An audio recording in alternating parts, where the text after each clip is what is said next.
आज की वीडियो के अंदर हम देखेंगे कि टेलविंड सीएसएस को इंस्टॉल कैसे किया जाता है। हमारे पास 3 डिफरेंट चीज़ें हैं। एक तो प्लेन एचटीएमएल है, उसके बाद अगर आप कोई फ्रेमवर्क यूज़ कर रहे हैं तो वो है, उसके अंदर किस तरह से सीएसएस को टेलविंड सीएसएस को इंस्टॉल किया जाता है। उसके अलावा अगर आपके पास कोई कुछ भी नहीं है तो आप उसको ऑनलाइन प्लेग्राउंड में किस तरह से प्रैक्टिस कर सकते हैं। यहाँ पे मैं लिखूँगा Tailwind CSS installation for HTML. या आप इंस्टॉलेशन भी लिखेंगे तो आ जाएगा।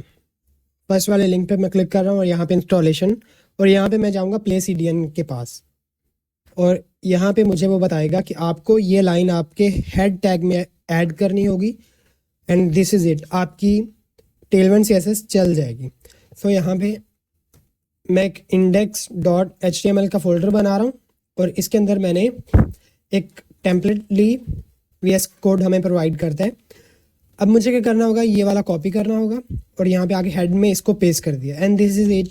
अब मैं अगर कोई टैग बनाऊँ, और याद रहे कि इसके अंदर H1 से लेकर H5 तक टेक्स्ट साइज सेम रहेगा क्योंकि ये टेलविंड सीएसएस है। वो आपकी सिंपल सीएसएस इसके अंदर HTML के अंदर इनका साइज चेंज होता है बट टेलविंड के अंदर नहीं होता। अगर मैं यहाँ पे लिखूँ हेलो वर्ल्ड और इसको मैं यहाँ पे क्लिक करूँगा गो लाइव पे, एंड ये मुझे लाइव लेके चला जाएगा यहाँ पे। और ये एक्सटेंशन कौन सी है, ये आप अगर यहाँ पे आए एक्सटेंशन के अंदर और यहाँ पे लिखें लाइव, तो यहाँ पे आपको लाइव सर्वर की एक्सटेंशन मिलेगी। अगर आप इसको इंस्टॉल कर लेते हैं तो आपके पास इस तरह से ऑप्शन आ जाएगा लाइव सर्वर का। अब इसके अलावा आपको टेलविंड की क्लासेस अप्लाई करनी है। Tailwind class is equal to double quotes, इसके अंदर क्लास नेम अगर आप देंगे तो ये टेलविंड से अप्लाई हो जाएगी। अब आपको क्लासेस याद रखना तो बहुत ज़्यादा मुश्किल है, नहीं जा सकते। अगर यहाँ पे लिखूँ टेक्स्ट नहीं मिल रही तो इसके लिए मुझे क्या करना पड़ेगा कि ताकि मुझे सजेशन मिले, मैं यहाँ पे टेलविंड सीएसएस लिखूँगा एक्सटेंशन के अंदर, और यहाँ पे टेलविंड सीएसएस इंटेलिजेंस नाम से एक्सटेंशन आ गई। ये वाली एक्सटेंशन आपको इंस्टॉल करनी है, इनेबल करना है इसको। देन आपको क्या करना है, आपको वापस से टेलविंड सीएसएस के पास जाना है और यहाँ पे अगर आप देखें तो इसमें टेलविंड CLI के अंदर आ जाए और यहाँ पे आपको ये वाली कमांड कॉपी करनी है नीचे वाली, ताकि आपके पास इंटेलिजेंस आए। यहाँ पे आके आपको ये वाली कमांड पेस्ट करनी है और इसको रन कर देना है। अब ये कमांड क्या करेगी, ये कमांड आपको एक tailwind.config.json की फाइल बना देगी, जैसे उसने यहाँ पे मुझे बना दी ये वाली फाइल।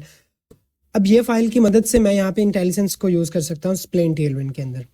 अब देखें यहाँ पे मेरे पास टेक्स्ट डॉट इसकी सारी प्रॉपर्टीज़ आ रही हैं, जो भी चाहूँ मैं यूज़ कर सकता हूँ। इसके अलावा आपके पास एक ऑनलाइन प्लेग्राउंड भी है, बल्कि यहाँ पे मैं आपको एक प्रॉपर्टी अप्लाई करके दिखा दूँ कि 800 का 800 आ गया, मींस टेलविंड सीएसएस हमारी अप्लाई हो रही है। इसके अलावा अगर आपके पास VS कोड नहीं है या आप इस तरह से नहीं करना चाह रहे, कुछ भी नहीं करना चाह रहे, आप सिंपल लिखना चाह रहे हैं, तो टेलविंड सीएसएस प्लेग्राउंड आप लिखें गूगल पे और फर्स्ट वाला लिंक ओपन कर लें। इसमें आपको एक प्लेग्राउंड दिया जाएगा जिसके अंदर आप अपना कोड करेंगे और वो सामने से रिफ्लेक्ट होगा। लाइक H1 का टैग मैं बना रहा हूँ और इसके अंदर मुझे देनी है क्लास हेलो वर्ल्ड, और इसको मुझे देना है फ़ॉन्ट सेमी बोल्ड। अच्छे फ़ॉन्ट वगैरह ये जो मैं क्लासेस अभी अप्लाई कर रहा हूँ इनका आप टेंशन नहीं लें, ये मैं ऐसे आपको इंस्टॉलेशन, ये क्लास है हमारी इंस्टॉलेशन की। नेक्स्ट क्लासेस के अंदर हम देखेंगे ये सारी क्लासेस को। अभी मैं आपको चेक करवा रहा हूँ कि ये अप्लाई हुई है कि नहीं। अभी देखें ये अप्लाई होगी, ये 2 मेथड हो गए। इसके अलावा अगर आप कोई फ्रेमवर्क वगैरह यूज़ कर रहे हैं तो यहाँ पे टेलविंड ने खुद गाइड दी हुई है हमें। यहाँ पे अगर आप देखें टेलविंड CLI के अंदर, तो आपको पहले ये वाली कमांड चलानी पड़ेगी, उसके बाद ये, उसके बाद आप tailwind.config की फाइल को इस तरह से एडिट करेंगे। देन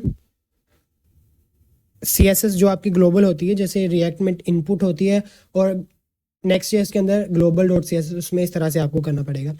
और लाइक Next.js आपको फ्रेमवर्क बाय डिफ़ॉल्ट CSS देता है। मतलब अगर मैं यहाँ पे एक फ़ोल्डर बनाऊँ next, और इस फोल्डर के अंदर अगर मैं Next.js का प्रोजेक्ट बनाऊं तो उसमें मेरे पास बाय डिफ़ॉल्ट ऑप्शन होता है क्रिएट नेक्स्ट ऐप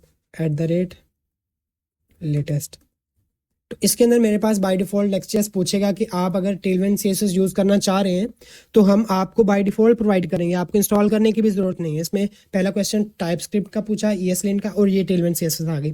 ये हमसे पूछ रहा है कि टेलविंड CSS अगर आप इस्तेमाल करना चाह रहे हैं तो हम आपको बाय डिफ़ॉल्ट करके देंगे, no need to worry about Tailwind CSS installation की। अगर आप चाह रहे हैं तो येस करें और आगे टेलविन सीएसएस की इंस्टॉलेशन देख लें, मैंने वीडियो बनाई हुई है। तो इस तरह से आपको फ्रेमवर्क के अंदर बाय डिफ़ॉल्ट भी मिल जाएगी। अगर नहीं मिल रही तो आप यहाँ पे आएँ, यहाँ पे आप इनकी डॉक्यूमेंटेशन चेक करें और यहाँ से स्टेप बाय स्टेप आप इनकी अप्लाई करते जाएं और आपके पास इंस्टॉल हो जाएगी टेलविन सीएसएस।